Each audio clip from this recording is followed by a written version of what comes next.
Tuhmat tokmağı yaman bolarken,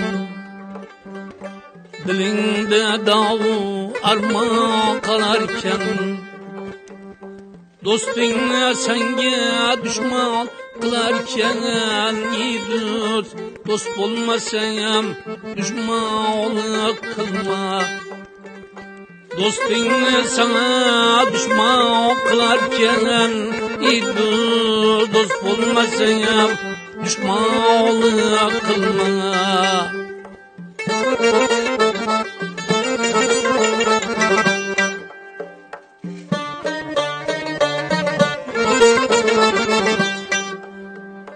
Ey ko'nglim senden çok azar gördüm, dünya kezdim türlü bazar gördüm. Keza keza keslerini mazar gördüm. Ey do'st, do'st bo'lmasang düşmanlık qilma. Keza keza keslerini mazar gördüm. Ey do'st, do'st bo'lmasang düşmanlık qilma.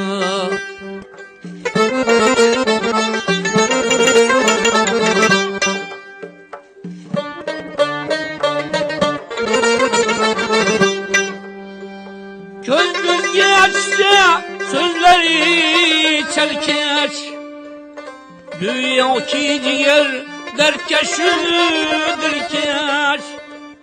Zahirde dost, baltında gıybet keş. Ey dost, dost olmasam düşmanlık kılma.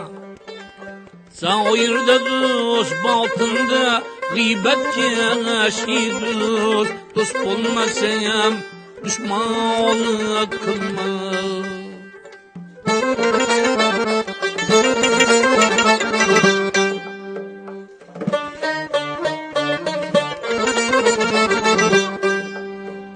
Her kim yamanlık kılsa özüge,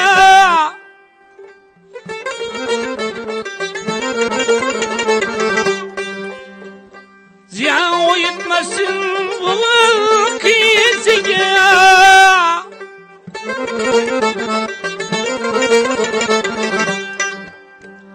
Xudo oyun birer iki kötüge. Mavzumuz, bugünkü suhbatimiz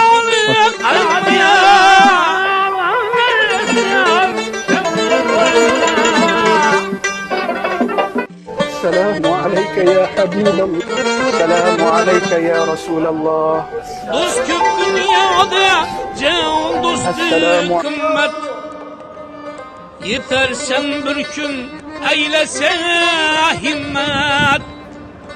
Yıldan dual, dostlarından rahmet. Dost bulmasayam düşmanlık kılma. Yıldan dual, dostlardan rahmet. Dost bulmasayam düşmanlık kılma. Dost bulmasayam Gelin bo'lsa kelafir, ketaylik bu ostonlarga. Odami yo'q, ozori yo'q, bozori yo'q tomonlarga.